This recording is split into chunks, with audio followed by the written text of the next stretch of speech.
Hey guys, welcome to Resource Point. Myself Rishika. आज है 5 अगस्त को और आज हमारी जो यहाँ पे यूपीएससी मेंस टेस्ट सीरीज़ होने वाली है, ये टेस्ट नंबर 10 है। और इसमें जो क्वेश्चंस मिला है वो आप लोग को एक्सक्लूसिवली ज्योग्राफी पोर्शन से मिला है। जितने भी टॉपिक करेंट अफेयर्स में है, बस उसी से आपकी जो है ज्योग्राफी में क्वेश्चंस मैं यहाँ पे लेकर आई हूँ, जिससे कि आपका करेंट अफेयर्स से किस तरीके से ज्योग्राफी की क्वेश्चंस बनती है वो भी आप लोग को यहाँ पे पता चलेगा। तो 10th है, अब तक की यहाँ पे आपकी 9th तक कंप्लीट हो चुकी है। टोटल 15 टेस्ट होने हैं। तो अगर आप लोग अभी भी ज्वाइन करना चाहते हो तो बिल्कुल ज्वाइन कर सकते हो, जिससे कि रेस्ट ऑफ दी जितनी भी क्वेश्चंस है, टेस्ट है, उसकी आपको मॉडल आंसर मिल जाएगी। यहाँ पर लेक्चर्स मिल जाएंगे, साथ ही साथ आपको जो विजन है इसके प्रीलिम्स की जो टेस्ट सीरीज़ है उसकी भी लिंक आप लोग को मिल जाएगा।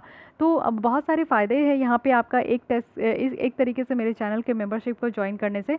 तो ये काम कीजिएगा। साथ ही जो भी यहाँ पे मेंबरशिप के अगर मेरे चैनल को ज्वाइन कर चुके हैं और आप लोग को अगर ये मॉडल आंसर ये सारी चीज़ जो है अगर एक्सेस नहीं हो पा रहा है, तो आप मुझे मेल कीजिए ऋषिका CH77 में मेल कीजिए। मैं आपको फर्दर आप गाइड करूँगी कि आगे आपको क्या करना है, जिससे कि आप अपने आंसर राइटिंग को भी भेज सकते हो। यहाँ पे आपका चेक होकर जो है ना आपको बताया जाएगा कि आपके आंसर कितने करेक्ट है, क्या आपको इनकरेक्ट है, कहाँ पे आपको मॉडिफाई करना है, कहाँ पे आपको जो है और ज़्यादा करेक्शन करने की ज़रूरत है। तो ये सारी चीज़ें हमारे द्वारा आपको बताया जाएगा।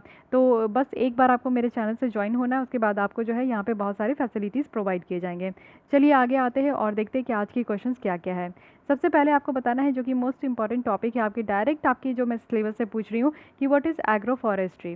काफ़ी लोगों को इसके बारे में कन्फ्यूजन होता है। लिखने का कोशिश कीजिएगा, सर्च करने का कोशिश कीजिएगा, फिर मैं तो आपको बता ही दूंगी एग्रो फॉरेस्ट्री क्या है। कुछ चैलेंजेस और प्रॉब्लम जो एग्रो फॉरेस्ट्री की इंडिया में है उसको डिस्कस करना है। सेकेंड है कि जो फास्ट रेट है ऑर्गेनाइजेशन का, इससे फंडामेंटल चेंजेस देखने को मिल रहा है लैंड यूज़ पैटर्न में इंडिया में। तो इसके बारे में आपको डिस्कस करना है। जैसे जैसे अर्बनाइजेशन बढ़ रहा है वैसे वैसे लैंड का जो इस्तेमाल है वो यहाँ पे बढ़ते जा रहा है और चेंजेस होते जा रहा है। तो इसके बारे में आपको बताना सो सिंपल है। आपको जो है बस इंट्रोडक्शंस, बॉडी और कंक्लूजन में आपको आंसर लिखना है। ज्योग्राफी की क्वेश्चंस बहुत ही स्ट्रेट फॉरवर्ड होती है, कभी भी आपको टेढ़ा मेढ़ा नहीं देखने को मिलेगा। तो इसलिए ज्योग्राफी में अगर आप लोग ने अच्छे पकड़ बना लिए हैं तो आपके मार्क्स अच्छे आने की चांसेस है।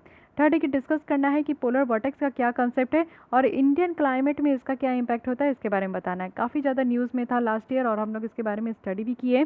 तो चलिए फिर से देखिएगा, रिवीजन हो जाएगा, लिखने का कोशिश कीजिएगा।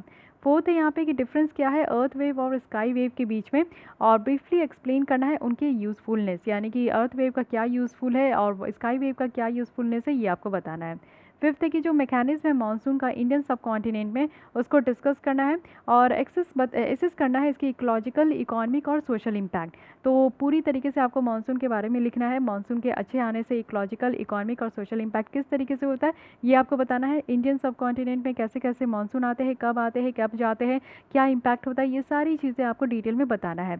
मैप बनाने का कोशिश कीजिएगा, क्योंकि ज्योग्राफी के क्वेश्चंस में मैप बहुत ज़्यादा इंपॉर्टेंट रोल प्ले करता है। या फिर किसी भी तरीके का अगर डायग्राम बनाना है, जैसे कि पोलर वर्टेक्स है, तो इसमें आप लोग बताइएगा कि किस तरीके से यहाँ पे जो है एयर का मूवमेंट होता है।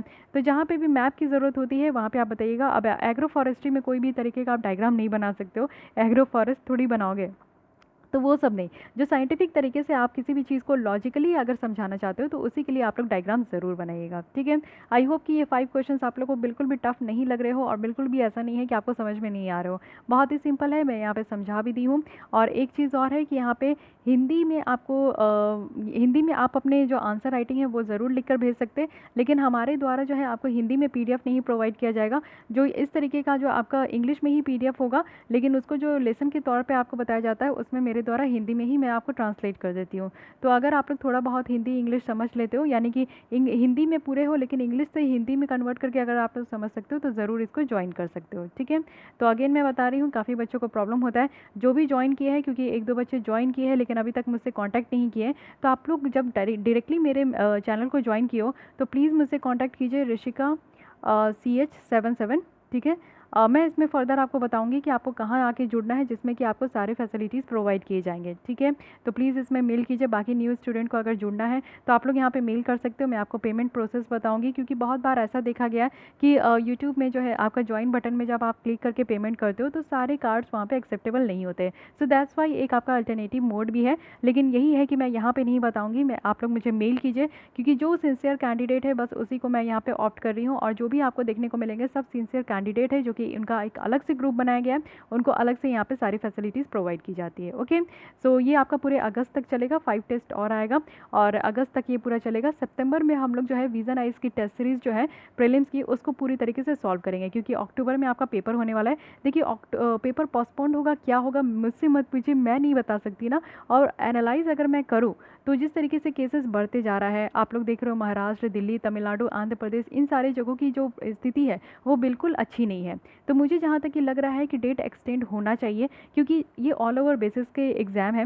जब तक सारी जगहों की कंडीशन सही नहीं होगी, नॉर्मल नहीं होगी, मॉडरेट नहीं होगा, तब तक एग्ज़ाम लेने की जो है ना संभावना बिल्कुल भी नहीं है। लेकिन इसका मतलब ये नहीं कि आप लोग अपने प्रिपरेशन को छोड़ दो या फिर ढीले पड़ जाओ, बिल्कुल भी नहीं। एक एक दिन आपका, एक एक समय आपका बहुत ज़्यादा इंपॉर्टेंट है। जैसे अभी तक आप लोग लगते आए हो उसी तरीके से लगो। हम लोग मान के चलेंगे कि 4 अक्टूबर को आपका प्रीलिम्स है, उस हिसाब से मैं आपको यहाँ पे तैयारी कराऊंगी, क्योंकि जब तक यूपीएससी की तरफ से ऑफिशियल नोटिफिकेशन नहीं आता तब तक आप लोग को किसी की भी बात को नहीं मानना है। क्योंकि मैं एग्ज़ाम कंडक्ट नहीं करा रही हूँ, मैं कुछ भी नहीं पार्टिसिपेट कर रही हूँ, तो फिर मैं कैसे आपको जवाब दूँ, या फिर कोई और जो आपको देखने को मिलेंगे, जो वीडियोज़ मैं बहुत देखती हूँ यूट्यूब में, आपको देखने को मिलेगा कि पोस्टपोन्ड हो जाएगा, इसका ये हो जाएगा, वो हो जाएगा, कुछ भी हो जाएगा। जब तक यूपीएससी ऑफिशियल नोटिफिकेशन नहीं देती है तब तक आपको नहीं मानना है, और आपको अपने प्रिपरेशन पे फोकस करना है, ना कि ये फोकस करना है कि एग्ज़ाम होगा कि नहीं होगा।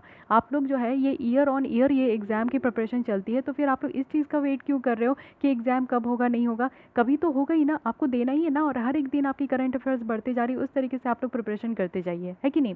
तो सितंबर में हम लोग जो है विजन आइज की जो विजन आइज की जो प्रीलिम्स की टेस्ट सीरीज़ है वो हम लोग जो है सॉल्व करना स्टार्ट करेंगे। तो आज के लिए बस इतना ही। अगर आपको ये टेस्ट सीरीज़ हेल्पफुल लगती है तो बस इसके लिए मुझे लाइक कर दीजिए, और साथ ही साथ अपने दोस्तों के साथ भी शेयर कीजिए जिसको भी इस तरीके की टेस्ट सीरीज़ से जुड़ना है। और फिर भी कोई डाउट, कोई सजेशन है तो आप कमेंट कर सकते हैं, एंड मेक श्योर कि आपने मेरे चैनल को सब्सक्राइब कर लिया है। Thank you.